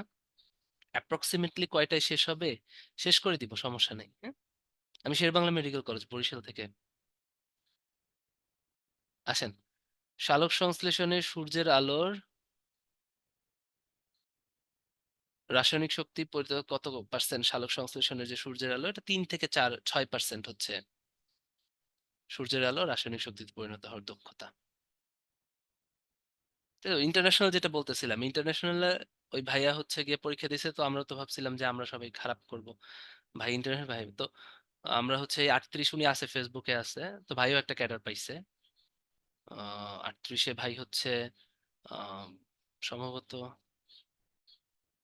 উম, কি ক্যাডার পাইলেন, ফুড না তথ্য, আমি খেয়াল করবো না, আমার ঠিক খেয়াল নেই। তো উনি হচ্ছে ওই দিন হঠাৎ দেখলাম যে ওনার মার্কশিটটা দিছে, তো আমি হচ্ছে হঠাৎ দেখে যাচ্ছে তো ওই ভাই আমি একটু দেখি তো উনি কত মার্কস পাইছে ইন্টারন্যাশনাল, তো কোশ্চেন অনেক কঠিন হয়েছে। তো ভাই ইন্টারন্যাশনাল হয়ে দেখলাম যে 48 পাইছে 100-তে। ভাই অন্যদিকে ভালো হয়েছিল, সেই জন্য ক্যাডার পেয়ে গেছে। তো আমার 38-এ আমি হেলথ ক্যাডার পাইছিলাম। তো আমি আমি কিন্তু ভালো নাম্বার পাইছিলাম ইন্টারন্যাশনাল। কত যেন পাইছিলাম, 65, 65-র মতো পাইছিলাম। তো ভাই দেখলাম যে 48।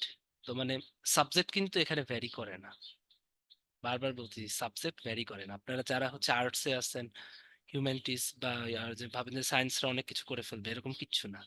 বিসিএস একটা লেভেল প্লেইং ফিল্ড, আপনি আসেন বুঝবেন। হ্যাঁ, আর সায়েন্সটা যদি মনে করেন যে না অঙ্ক আর সায়েন্স দিয়ে আমি অনেক উঠে যাব, এটা খুব ভুয়া কথা। আপনাকে কিন্তু অন্যদিকে ভালো করতে হবে, নাহলে কখনোই আগাইতে পারবেন না। ঠিক আছে, আসেন। খাদ্য তৈরির জন্য উদ্ভিদ বায়ু থেকে গ্রহণ করে হচ্ছে কার্বন ডাই অক্সাইড। হ্যাঁ, কার্বন ডাই অক্সাইড একটা কাঁচামাল, সেই জন্য উদ্ভিদকে বলা হয় প্রাকৃতিক সিঙ্ক। সিঙ্ক মানে কি, যেটা কার্বন ডাই অক্সাইড গ্রহণ করে। হ্যাঁ, আমরা জানি সালোক সংশ্লেষণ প্রক্রিয়ায় কার্বন ডাই অক্সাইড আর পানি ক্লোরোফিলের সহায়তায় কি তৈরি করে, গ্লুকোজ তৈরি করে। এটা তো বিক্রিয়া, তাই না? আর উপজাত হিসেবে হচ্ছে অক্সিজেন তৈরি হয়। তাহলে দেখেন কেন উদ্ভিদ লাগাইতে বলে আমরা, কারণ উদ্ভিদ হচ্ছে বাতাস থেকে ওদের খাদ্য তৈরির কাঁচামালই হচ্ছে কার্বন ডাই অক্সাইড। তাহলে উদ্ভিদ বায়ু থেকে গ্রহণ কি করবে, কার্বন ডাই অক্সাইড। এই সামান্য কি বলবো রিয়াকশনটাও কিন্তু এখানে অনেকেই আছেন যারা আছেন হঠাৎ বললে বলতে পারবেন না যে বেসিকটা কি। বেসিকটা এটাই, কারণ ওগুলো অনেক আগে পড়ছেন, ভুলে গেছেন।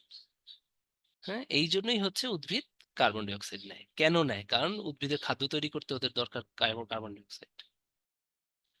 নিচের কোন উদ্ভিদ ম্যানগ্রোভ অঞ্চলে দেখা যায়? হচ্ছে নিপা পাম।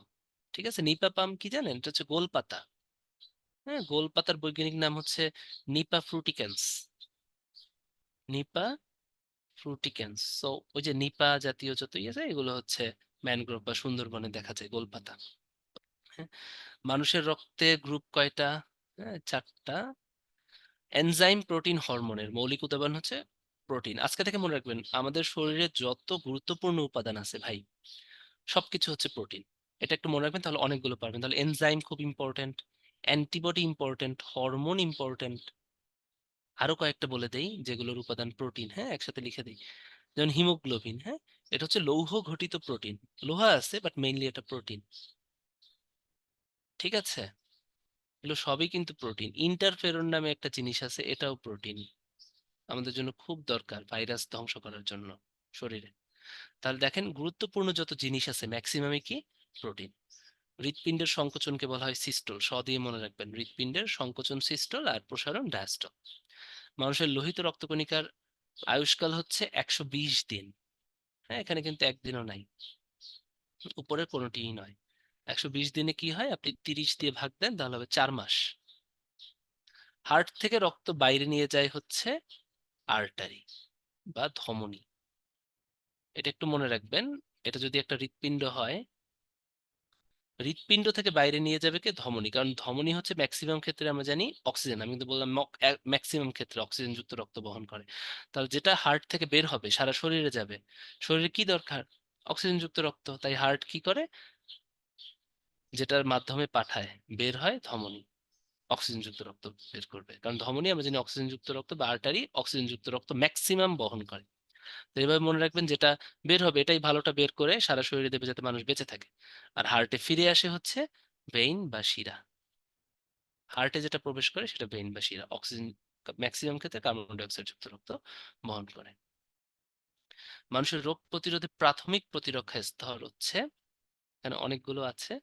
প্রাথমিক প্রতিরক্ষা স্তরের অন্তর্ভুক্ত নয় কোনটা বলছে, ঠিক আছে? এটা হচ্ছে লিম্ফোসাইট। হুম, একটু মনে রাখবেন সেটা হচ্ছে, যেমন ত্বক সাধারণ ধুলাবালি আমাদের শরীরে প্রবেশ করতে দেয় না। আমাদের পেটে পাকস্থলীতে কি আছে, অ্যাসিড আছে, আপনি খাবার খেলে পরে জীবাণুটা ধ্বংস করে ফেলে। আপনার চোখের পানিতে লাইসোজাইম আছে, আপনার চোখে ধুলাবালি আসলে নষ্ট করবে না, এগুলো কি প্রাথমিক আমাদের রোগ ঠোক থেকে মুক্তি দেয়। আর লিম্ফোসাইট হচ্ছে অ্যান্টিবডি তৈরি করে। তার মানে কি, এটা তো অনেক জটিল প্রক্রিয়া। ঠিক আছে, এটা হচ্ছে তৃতীয় স্তর। ঠিক আছে, আমাদের রোগ প্রতিরোধের তৃতীয় স্তর হচ্ছে লিম্ফোসাইট। আর এই তিনটা হচ্ছে প্রথম স্তর। হ্যাঁ, প্রথম স্তরে আরো কয়েকটা একটু লিখে দেই, যেহেতু আজকে সময় আছে। ত্বক, ঠিক আছে, গ্যাস্ট্রিক জুস, লাইসোজাইম, শরীরের বিভিন্ন এনজাইম, লোম, শরীরের হ্যাঁ ধুলাবালি আটকে দেয়।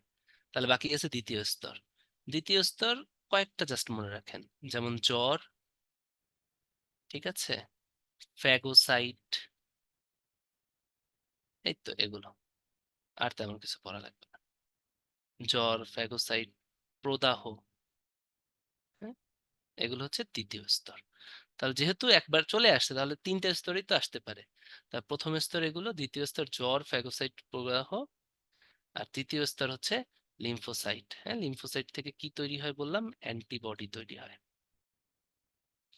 ঠিক আছে, এই তো।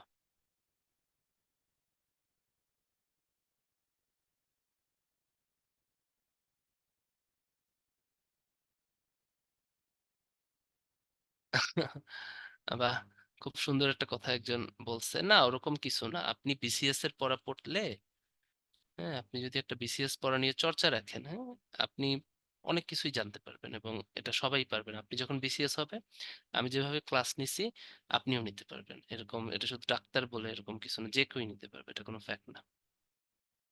খুব কঠিন কিছু না, আপনার ধৈর্য রাখতে হবে।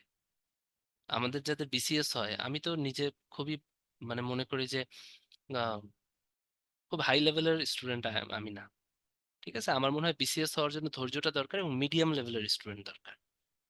ঠিক আছে, খুব হাই লেভেলের স্টুডেন্টদের তাদের হচ্ছে দেখা যায় যে একটা দিকে কনসেন্ট্রেট তারা থাকে, কনসেন্ট্রেটেড থাকতে পারে।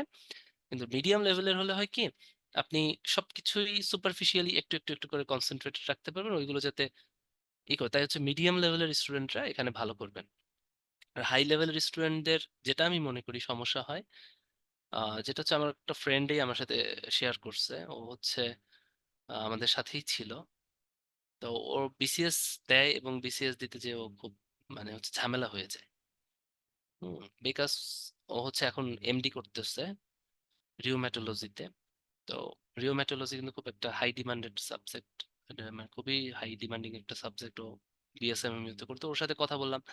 তো বললো যে বিসিএস এর হয় না। তো আসলে আমি তো ওকে দেখছি, ও যে এত ব্রিলিয়ান্ট, এবং একদিকে ওকে মেডিকেলের সাইডে যা জিজ্ঞেস করবেন, হ্যাঁ, চিপা থেকে চিপান্তর, যা জিজ্ঞেস করবেন আপনি পারবে। ওকে একটা সব আপডেটেড মেডিসিন, ঠিক আছে, ইনসুলিন দিলে কি হবে একটা বয়সের, হ্যাঁ, মানে কোন মেডিসিন থেকে কোনটা চাইতে হবে একটা ডায়াবেটিস পেশেন্টকে, আমরা কেন বারবার বারবার কি বলবো মেটফরমিন দিচ্ছি, কেন ইনসুলিন দিচ্ছি, এটা তো বিটা সেলের উপর প্রেসার পড়তেছে, ওটার একদম লেটেস্ট ভার্সন কি আসছে, এগুলো আপনি সব বলতে পারবেন। কিন্তু সে অনেকবার বিসিএস দিয়ে হচ্ছে না, তার মানে কি সে ব্রিলিয়ান্ট না? না, কারণ ওর ফোকাসটা হচ্ছে একদিকে। ঠিক আছে, তাই এখানে আসতে হলে আপনাকে ফার্স্টে ভুলে যেতে হবে যে আপনার হচ্ছে প্রত্যেকটা জিনিস থেকে ছোট ছোট ছোট ছোট মানে পড়তে কিন্তু ভাল লাগবে না। এই যে আমি যা যা বলতেছি এগুলো কিন্তু খুব কি বলবো, একদম বাচ্চাদের পড়াশোনা। আপনি দেখবেন যে 5 6 এর পোলাপানরাও আমি যা বলতেছি এগুলো অনেক কিছু জানে। কিন্তু এই জিনিসটাকেই আপনাকে খুব ডিগ্রির মতো নিতে হবে, যে হ্যাঁ এটাই আমার ডিগ্রি, এটাই আমার পিএইচডি, এটাই আমার মাস্টার্স, দেন আপনি বিসিএস এ ভালো করবেন। বুঝছেন? আসেন। তো এভারেজ, আপনি যে কোয়ালিটির স্টুডেন্ট হন, সমস্যা নেই। একটা কোয়ালিটি ডেফিনেটলি মিনিমাম কোয়ালিটি থাকবে, বিকজ হচ্ছে আপনি না বুঝলে তো পারবেন না। অ্যাভারেজ কোয়ালিটি হোক, মিডিয়াম কোয়ালিটি হোক, কিন্তু আপনার ইন্ডাস্ট্রি থাকতে হবে, এবং এই জিনিসগুলা মজা মজা নিয়ে পড়তে হবে। এবং ডেলিভারিও করবেন সুন্দর মতো, খাতায় ডেলিভারি করতে হবে, এবং ভাইভাতেও ডেলিভারি করতে হবে, আর প্রিলিতে তো করবেনই। আচ্ছা, আমিষ জাতীয় খাদ্য হজমে সাহায্য করে কোনটা এখানে? হ্যাঁ, এখানে হচ্ছে ট্রিপসিন। হুম, দেখছেন কিছু কিছু কঠিন আসে। লাইপেজ হচ্ছে মূলত চর্বি জাতীয় খাদ্য ই করে। টায়ালিন আর অ্যামাইলেজ এই দুটো হচ্ছে শর্করা জাতীয় খাদ্য। টায়ালিন আর অ্যামাইলেজ কিন্তু একই জিনিস, বুঝছেন? টায়ালিনের একটা নাম হচ্ছে স্যালাইভারি অ্যামাইলেজ, মানে হচ্ছে লালার অ্যামাইলেজ। হ্যাঁ, এগুলো হচ্ছে শর্করা জাতীয় খাদ্য পরিপাককারী এনজাইম। এটা আসলে নন মেডিকেলদের জন্য অনেক কঠিন, মেডিকেল কঠিনদের জন্য কঠিন। আপনারা যখন এমডি রেসিডেন্সি পরীক্ষা দিতে যান, তখন এই স্টেম গুলো মনে রাখতে এক একজন আউলায় যান। হ্যাঁ, সো এই জিনিসগুলো একটু স্কিপ করতে পারেন নন মেডিকেল যারা আছেন, হ্যাঁ, সায়েন্সের যারা আছেন, এত এত দরকার নাই। এত মাথায় প্রেশার নেওয়ার দরকার নেই, কারণ এটা বললাম যে যখন এটা যারা পোস্ট গ্রাজুয়েশন দেয়, হ্যাঁ, এমডিএ সিপিএস, তখনই অনেক ডাক্তাররাই হচ্ছে গিয়ে মানে পেঁচায় যায়। সুষম খাদ্যে শর্করা, আমিষ, চর্বি জাতীয় খাদ্যের অনুপাত হচ্ছে 4:1:1। ঠিক আছে, এটা একটু মনে রাখতে হবে। হ্যাঁ, নামাজের ব্রেক দিব। আচ্ছা, কখন দিব মামুন ভাই? নামাজের ব্রেক কয়টায় দিব? এখন কয়টায় দিব? মামুন ভাই শুনতে পাচ্ছেন? আচ্ছা, আপনারাই বলেন কয়টার সময় লাগবে আপনাদের নামাজের ব্রেক। এখানে আলোচনা করে আমরা নামাজের ব্রেক দিয়ে দিব। 5টায় দিব না? আচ্ছা ঠিক আছে, ওকে। আমার মনে হয় দেখি তো 5টার আগে কি শেষ হয়ে যাবে, যেহেতু 3:45-এ। না না, 5টার আগে শেষ হবে না। আচ্ছা, 5টায় আমি ব্রেক দিব, হ্যাঁ। 5টায় নামাজের ব্রেক দিব। আসেন, ফলিক অ্যাসিড, হ্যাঁ, এটার অপর নাম হচ্ছে ভিটামিন বি 9। প্রত্যেকটা যেগুলো আছে এগুলোর হচ্ছে আপনার হচ্ছে কি বলে, এক্সকিউজ মি, পড়তে হবে, হ্যাঁ, এটা আমি একটু অফ করে দেই। বি 9 হচ্ছে ফলিক অ্যাসিড। বি 12 হচ্ছে কোবালামিন, সায়ালো কোবালামিন। বি 1 হচ্ছে থায়ামিন। হ্যাঁ, বি এর সবগুলো কিন্তু লাগবে। বি 2 হচ্ছে রাইবোফ্লাভিন বা রিবোফ্লাভিন, আপনি যেটা বলেন। বি 3 নিয়াসিন, আসে কিন্তু। হ্যাঁ। B 5 pantothenic acid. ডাক্তাররা বলেন বি 7 কি? বায়োটিন। প্রত্যেকটা কিন্তু পরীক্ষায় আসে, যে কয়টা বলে দিলাম। হ্যাঁ। কোন বি এর কি নাম? গুড। বি 7 হচ্ছে biotin. B 6 pantothenic acid. B 12 cyanocobalamin. হ্যাঁ, আমি শুধু কোবালামিন লিখলাম, সমস্যা নেই। B 1 thiamine, B 2 riboflavin, B 3, B 9 হচ্ছে ফলিক অ্যাসিড। এটা তো লাগবেই, বিকজ ফলিক অ্যাসিড কি, খুবই ইম্পর্ট্যান্ট নিউরো ডেভেলপমেন্টের জন্য, তাই না? বাচ্চারা যখন পেটে থাকে তখন ওদের নিউরো ডেভেলপমেন্টের জন্য ভিটামিন বি 9টা খুব ইম্পর্ট্যান্ট। এই জন্য আমরা বলি না আয়রন আর ভিটামিন বি ফলিক অ্যাসিড দেয় আর কি। হ্যাঁ, অলসো ফর হেয়ার, হেয়ার তো বি বায়োটিনটা ইম্পর্টেন্ট, হ্যাঁ, স্কিন আর ইসের জন্য। কার্বোহাইড্রেটে কার্বন, হাইড্রোজেন আর অক্সিজেন অনুপাত হচ্ছে 1:2:1। ঠিক আছে। ডিমে কোন ভিটামিন নাই? এখানে একটা কোশ্চেন আসছে, ডিমে কোন ভিটামিন নাই? ডিমে ইউজুয়ালি ভিটামিন সি থাকে না, এটা একটু মনে রাখবেন, হ্যাঁ। ডিমে সব আছে, ভিটামিন সিটা ডিমে নাই। শৈশবে অন্ধত্ব হতে পারে যার জন্য হাম, হাম রোগী হলে, হাম, ঠিক আছে, এটা যে রুবেলা ভাইরাস দিয়ে ছড়ায়, এটা হলে হচ্ছে আপনার হচ্ছে হয়, এই অন্ধত্ব হতে পারে। ব্যাকটেরিয়ার গতিশীলতার জন্য যে গঠন দায়ী, ওটার নাম হচ্ছে ফ্লাজেলা, যে ব্যাকটেরিয়া চারপাশে থাকে।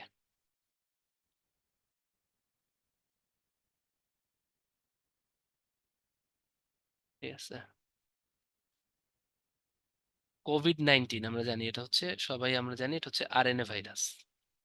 কোভিড 19 আরএনএ ভাইরাস, এটা একটু পরীক্ষায় আসে কোনটা ডিএনএ ভাইরাস আরএনএ ভাইরাস। আপনাদের একটু সহজ বোঝার জন্য একটু বলি, যে সমস্ত ভাইরাস এখন পর্যন্ত, এটার কিন্তু কোনো বৈজ্ঞানিক ব্যাখ্যা নেই, জাস্ট আপনাদের সুবিধার জন্য বলতেছি, মোটামুটি যে সমস্ত ভাইরাস এখন পর্যন্ত বাংলাদেশে আলোচনার সৃষ্টি করছে বা পৃথিবীতে, ম্যাক্সিমামই দেখা গেছে আরএনএ ভাইরাস। আপনি দেখেন এইচআইভি, বাঁচতে হলে জানতে হবে। পোলিও, হ্যাঁ, 2014 সালে কি হয়েছে আপনার হচ্ছে, হয়েছে কি বলে, বাংলাদেশ পোলিও মুক্ত ঘোষণা হয়েছে। হাম, এগুলো আলোচনায় আসে না? ডেঙ্গু, চিকুনগুনিয়া, সিটি কর্পোরেশন থেকে যে মেডিসিন ছড়ায় ডেঙ্গু মারার জন্য, হ্যাঁ, অ্যাওয়ারনেস প্রোগ্রাম হয়। তারপরে আরো কি কি শুনছেন? জিকা, মাথা ছোট হয়ে যায়, তাই না, মস্তিষ্ক ছোট হয়ে যায় বাচ্চাদের। আফ্রিকায় দেখা গেছে ইবোলা ভাইরাস, আফ্রিকার মানুষজন বাদুর খায়, ওটা থেকে ছড়ায়, বানর খায়, ওটা থেকে ছড়ায়, মূলত বাদুর থেকে ছড়ায়। তাই না, যে কোভিড, ঠিক আছে, সব কিন্তু আরএনএ ভাইরাস ম্যাক্সিমাম। ঠিক আছে, যেগুলো মনে করেন যে জীবনে নাম শুনেন নাই, অত আলোচনা ছড়ায় না, ওগুলো কিন্তু ডিএনএ ভাইরাস। তাহলে একটু বলেন তো, র্যাবিস এটা কি ভাইরাস? ডিএনএ ভাইরাস না আরএনএ ভাইরাস? চিন্তা করে বলেন।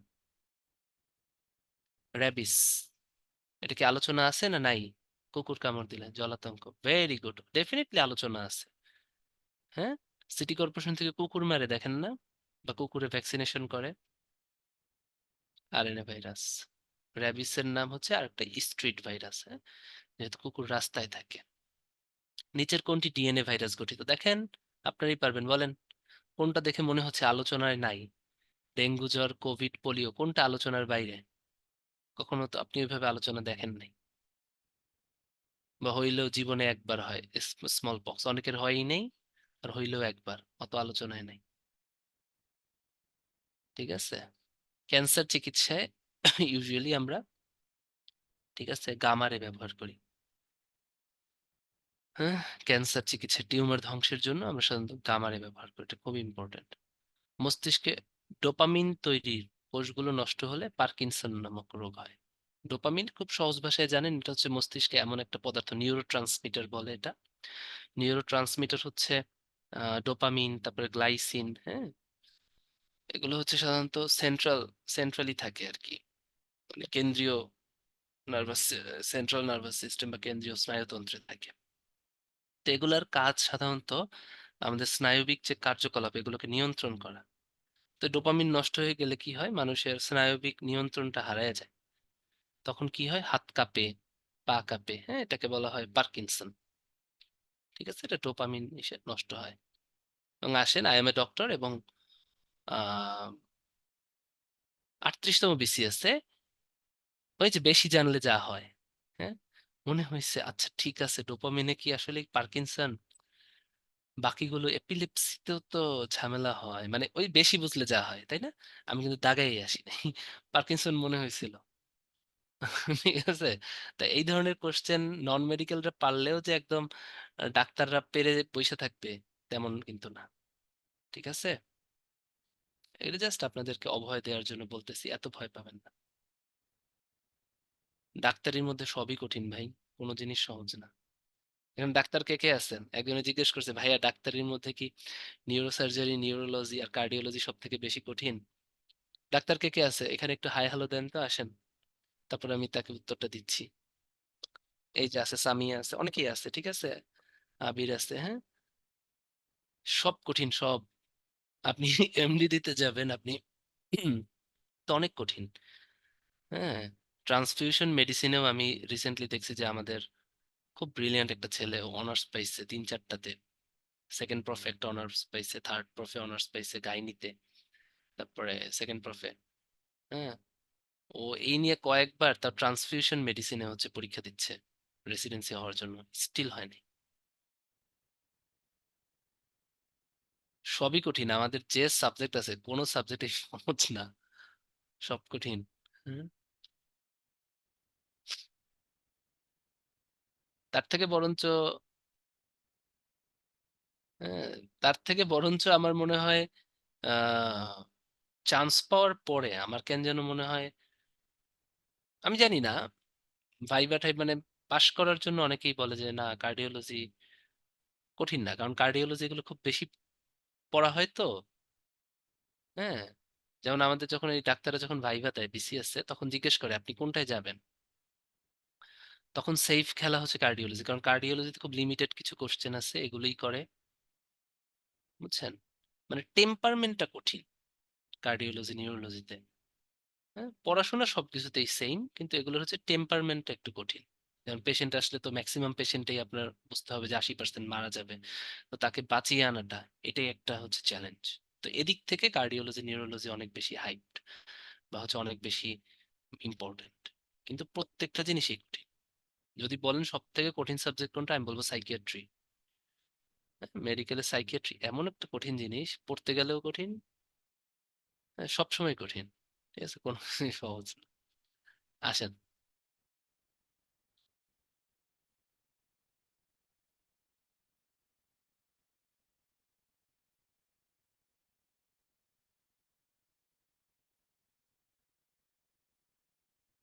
ডেঙ্গু ছড়ায়, আমরা সবাই জানি, ইডিস ইজিপ্টি মশা থেকে।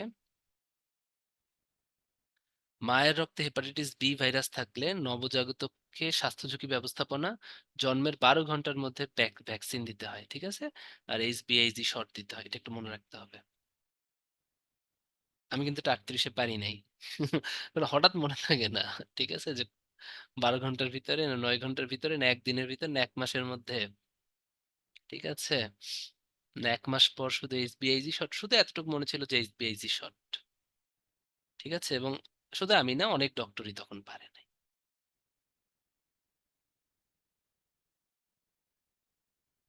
ঠিক আছে।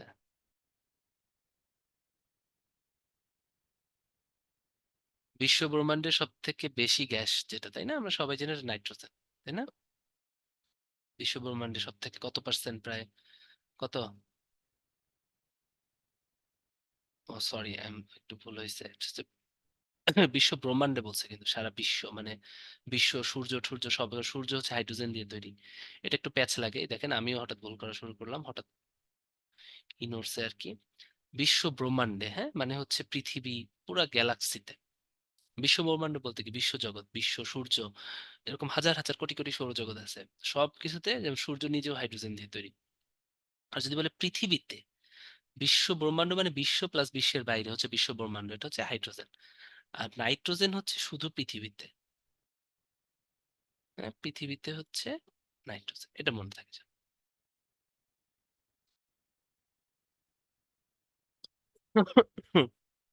ঠিক আছে। এগুলো হচ্ছে 26.5 ডিগ্রি মুখস্থ পড়া। ওজোন স্তর বায়ুমণ্ডলের কোন স্তরে অবস্থিত? স্ট্র্যাটোমণ্ডল, এটা তো খুব ইম্পর্টেন্ট, হ্যাঁ। বায়ুমণ্ডলের ওজোন স্তরটা স্ট্র্যাটো 2 নম্বর মণ্ডলে অবস্থিত। আর ট্রপোমণ্ডলে হচ্ছে ঝড় বৃষ্টি বেশি হয়। ট্রপোমণ্ডলে হচ্ছে ঝড় বৃষ্টি বেশি হয়। ঠিক আছে, এমন থাকে। কোন স্তরে বজ্রপাত ঘটে? তাহলে ঝড় বৃষ্টি, তারপর বৈরী আবহাওয়া, এগুলো যে মণ্ডলে, ওই মণ্ডলেই হচ্ছে বজ্রপাত ঘটবে। তাহলে কোন মণ্ডলে? ট্রপোমণ্ডলে, মনে থাকে জানো। হ্যাঁ, ঝড় বৃষ্টি বজ্রপাত সব হচ্ছে ট্রপোমণ্ডল হয়, একদম নিচের স্তরে বায়ুমণ্ডলে। নদীর ক্ষেত্রে কোনটি সত্য? এটা খুব ইম্পর্টেন্ট একটা কোশ্চেন, যে নদীর ক্ষেত্রে, ধরুন কয়টা স্লাইড আছে একটু দেখে নিই। নদীর পানির ক্ষেত্রে কোনটা? আচ্ছা, পাঁচটা কি বাঁচে? আচ্ছা, আপনারা একটা কাজ করেন, আমার টাইম, আমি একদম শেষ করে, আমাকে 5-6 মিনিট টাইম দেন, আমি শেষ করে দিচ্ছি। ঠিক আছে, হবে না তাহলে? ওকে। নদীর পানির ক্ষেত্রে কোনটি সত্য? এটা হচ্ছে কেমিক্যালি ডিজলভড অক্সিজেন, এটা বায়োলজিক্যাল ডিজলভড অক্সিজেন। তো নদীতে কি হয় বলেন তো? নদীতে হচ্ছে ওই যে জিনিসপত্র বেশি চলে, যানবাহন, তাহলে কি হবে? এইটা সিওডি বেশি হবে। অক্সিজেনের পরিমাণ বেশি কোন পানিতে? ঠিক আছে, নদীর পানিতে অক্সিজেন বেশি। হুম, এটা একটু মনে রাখতে হবে, নদীর পানিতে কিন্তু অক্সিজেন বেশি, কারণ লবণের পরিমাণ কম। লেকে কিন্তু প্রচুর দূষিত পদার্থ, মানে বায়োলজিক্যালি থাকে, ওরা ইউজ করে ফেলে পুকুরের পানি। নদীর পানিতেই অক্সিজেন বেশি। ঠিক আছে। সাঁতার কাটা সহজ কোথায়? হ্যাঁ, সাগরে। সাগরে হচ্ছে সাঁতার কাটা, কারণ সেখানে হচ্ছে লবণ থাকে, তাই পানিটা ভারী। পানি ভারী হওয়ার কারণে সাগরে সাঁতার কাটা সহজ। পৃথিবীর বায়ুমণ্ডলে জলরাশির শতকরা কত হয়? 0.68%।